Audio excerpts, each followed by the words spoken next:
Police के साथ में सम्मान से नौकरी करते हो।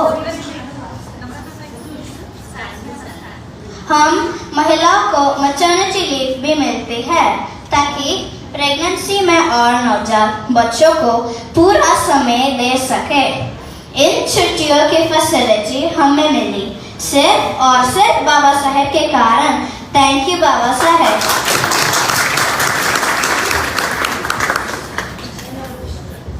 मैं एयर होस्टेस हूँ। चुल अनिमुल ऐसी कहावत है। किचन और बच्चों तक ही महिलाओं की सीमा थी। आज मैं एक पंछी की तरह आसमान में उड़ती हूँ, एक देश से अन्य देश तक दौरा करती हूँ। किचन और बच्चों की सीमा लांघकर मैंने समाज में अपना अस्तित्व बनाया। यह आत्मविश्वास या आज़ादी मुझे बाबा साहब ने दी है। थैंक यू बाबा साहब। नमो बुद्धाय जय भीम। मैं एक इंजीनियर हूँ। एक समय था हमारे समाज के सारे घर गांव से बाहर होते थे, पर आज मैं खुद एक इंजीनियर हूँ। मैं सभी समाज के लोगों के लिए घर बनाता हूँ। आसमान को छूने वाली ऊंची ऊंची इमारतें, बिल्डिंग्स मैं बनाता हूँ। मुझे अच्छी सैलरी, बोनस, पीएफ सारी सुविधाएं मिलती है। इसका श्रेय जाता है मेरे बाबा साहब को। थैंक यू बाबा साहब।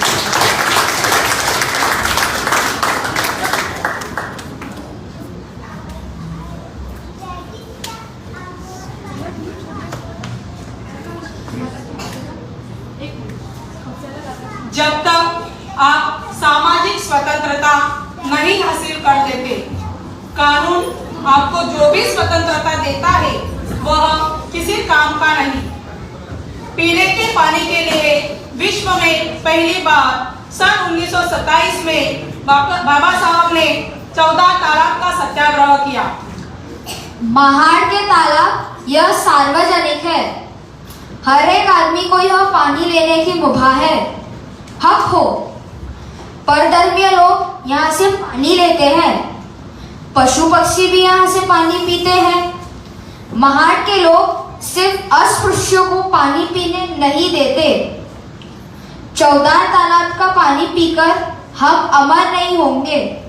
आज तक हम 14 तालाब के पानी पिए बिना हम मरे भी नहीं थे, पर सभी की तरह हम भी इंसान हैं। यही हमें सिद्ध करना है।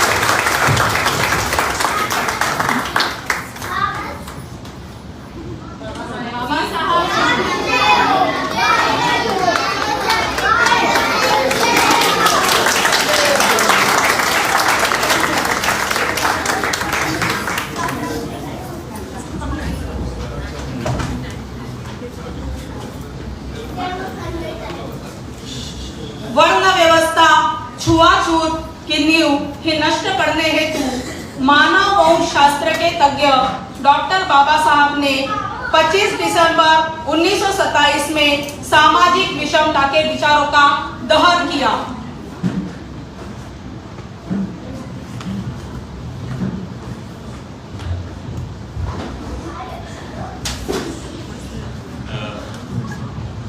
हमें सामाजिक गुलामगिरी देने वाले विचारों का मैं दहन करता हूँ। विद्या, ज्ञान में हमें दूर रखने वाले विचारों का मैं दहन करता हूँ। विषमता, अन्याय और निर्दयता को समर्थन करने वाले विचारों का मैं दहन करता हूँ।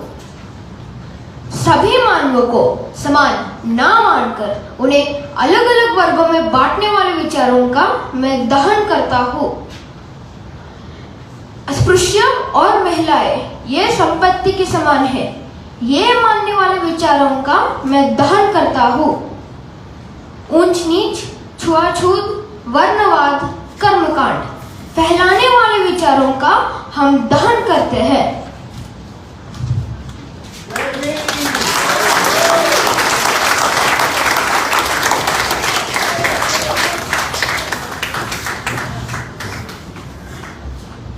बाबा साहब कहते हैं, किसी भी कौम का विकास उस कौम की महिलाओं के विकास से मापा जाता है।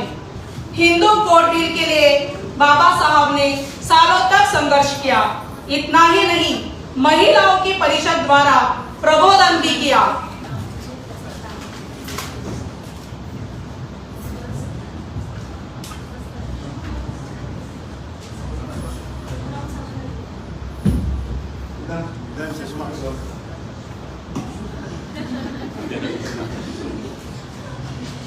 आप खुद को अस्पृश्य ना समझे, घर साफ रखिए, स्पृश्य महिलाओं जैसे साड़ी पहने,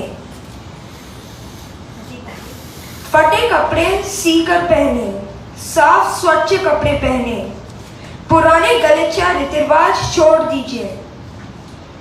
प्रतिज्ञा करो कि यह से आगे कलंकित जीवन नहीं जिएंगे। हाथ में चांदी के खड़े पहनना आपकी पहचान है, इसे बदले।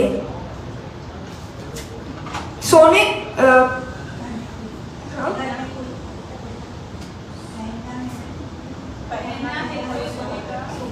पहनना है तो सोने के गहने पहन। घर में कोई अमंगल काम होने ना दे। दारूबाज पति, भाई और बेटे को खाना मत खिलाइए।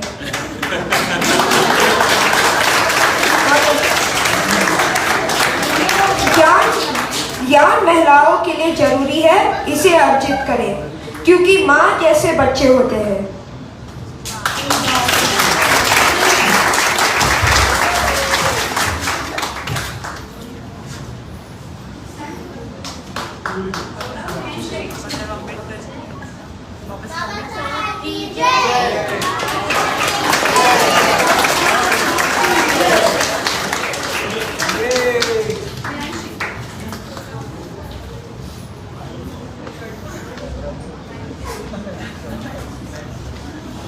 विद्या विभूषित बाबा साहब ने मिलिंद कॉलेज, सिद्धार्थ कॉलेज का निर्माण किया।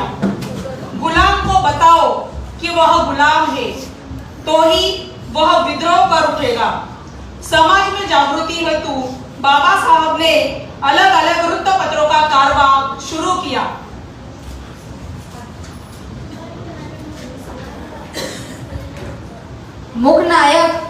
मुखनायक इस पाक्षिक को बाबा साहेब ने 1920 में शुरू किया। अस्पृश्य समाज की वेदना और विद्रोह बनाने वाला यह पहला पाक्षिक था। 1920 में 31 जनवरी को पहला अंक प्रकाशित हुआ था। पांडुरंग नंदराम भटकर यह संपादक थे। इस समय बाबा साहेब सिडनी है महाविद्यालय में प्रोफेसर के रूप में कार्यरत थे।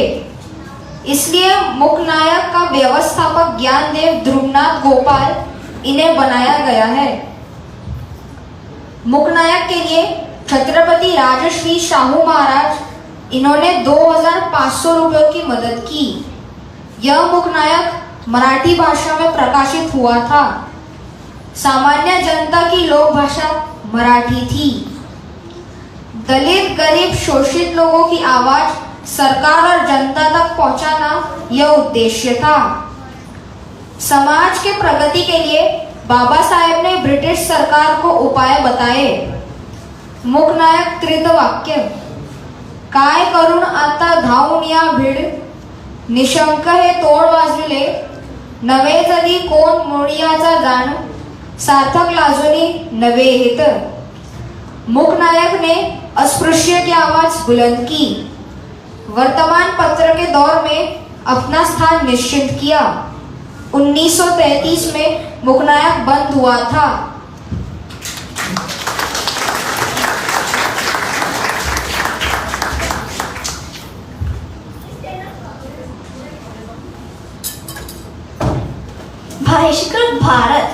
बहिष्कृत भारत यह डॉक्टर बाबा साहेब अम्बेडकर जी ने 2 अप्रैल 1927 में शुरू किया था। यह एक पाक्षिक था।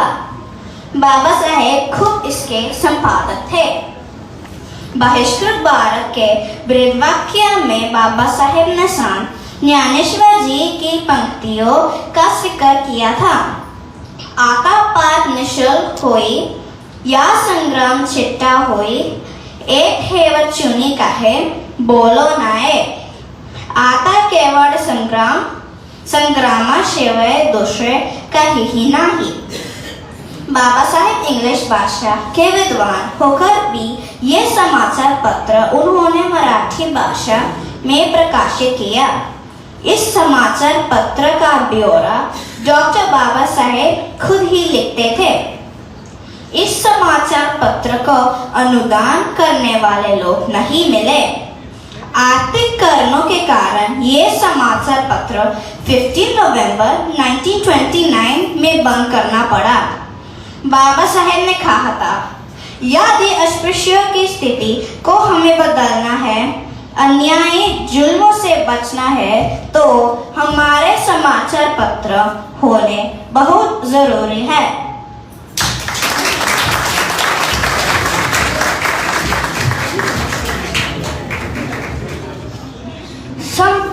समता यह बाबा साहब द्वारा शुरू किया गया वृत्तपत्र है। 29 जून 1928 में इसका प्रकाशन हुआ था। यह बाबा साहब द्वारा स्थापित समता सैनिक दल का मुख्य पत्र था। इसके संपादक देवराव विष्णु नायक थे। महात का चौथा ताराकाश सत्याग्रह, नासिक का कालाराम मंदिर प्रवेश सत्याग्रह, गोलमेज परिसर, पुणे करार आदि सभी घटनाओं की जानकारी लोगों तक पहुंचाने का काम समता वृत्तपत्र ने किया। गोलमेज परिसर में बाबा साहेब के भाषण की तारीफ सुनकर बड़ौदा के राजा सयाजीराव गायकवाड़ यह बहुत प्रभावित हुए और उन्होंने आर्थिक मदद भी की। इसका फायदा व्यक्तिगत रूप में न करते हुए बाबा साहेब ने समता वृत्तपत्र के लिए नई बड़ी मशीन भी ली। समता पत्र का नामांतरण कर जनता इस रूप में किया गया और आगे यह वृत्तपत्र इसी नाम से प्रकाशित होता रहा। धन्यवाद।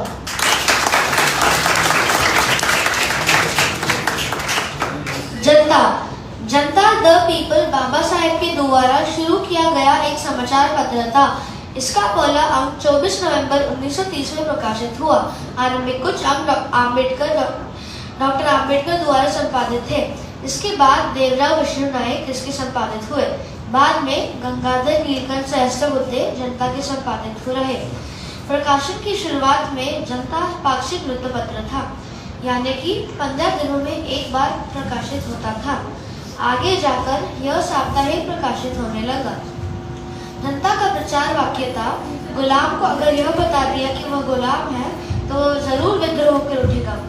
जनता में अस्पृश्यों के प्रश्न, उनकी परिस्थिति पर चर्चा होती थी। साथ ही साथ विलायत से भेजे गए बाबा साहेब के पत्र भी प्रकाशित होते थे। जन सामान्य की प्रमुख भाषा मराठी होने की वजह से जनता मराठी में ही प्रकाशित होता था। जनता द पीपल भारत में दलितों के लिए सबसे लंबे समय तक प्रकाशित होने वाले अखबारों में से एक है। 25 वर्षों तक छपने के बाद 4 फरवरी 1956 से यह समाचार पत्र प्रबुद्ध भारत के नाम से प्रकाशित होने लगा।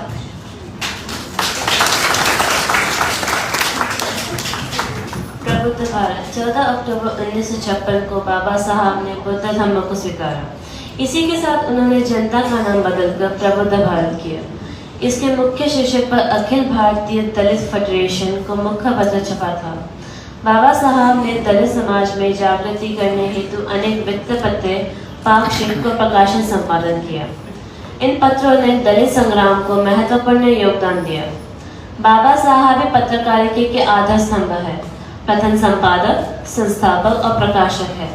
बाबा साहब के देहांत के बाद यह प्रबुद्ध भारत बंद पड़ा। बाबा साहब म्हणाले होते की कोणतीही चळवळ यशस्वी करण्यासाठी त्या चळवळीचे वर्तमानपत्र असणे गरजेचे आहे।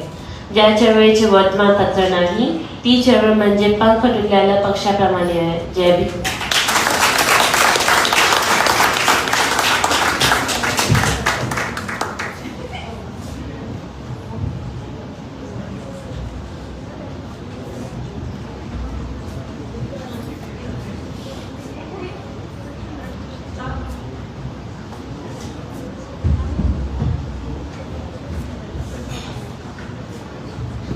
बलिदानाचे कपन बांधुनी झिजला तू भीमराया, बलिदानाचे कपन बांधुनी झिजला तू मात्या पित्याहुनी उदंड केलीस आमच्यावरती माया, मात्या पित्याहून उदंड केलीस आमच्यावरती माया। समता, मैत्री, करुणा और प्यार का उपदेश देने वाले बौद्ध धम्म को डॉक्टर बाबा साहब आम्बेडकर ने भदंत चंद्र मणि द्वारा 1956 में नागपुर में स्वीकार किया। कृपया अपने जगह पे आप खड़े हो जाएं।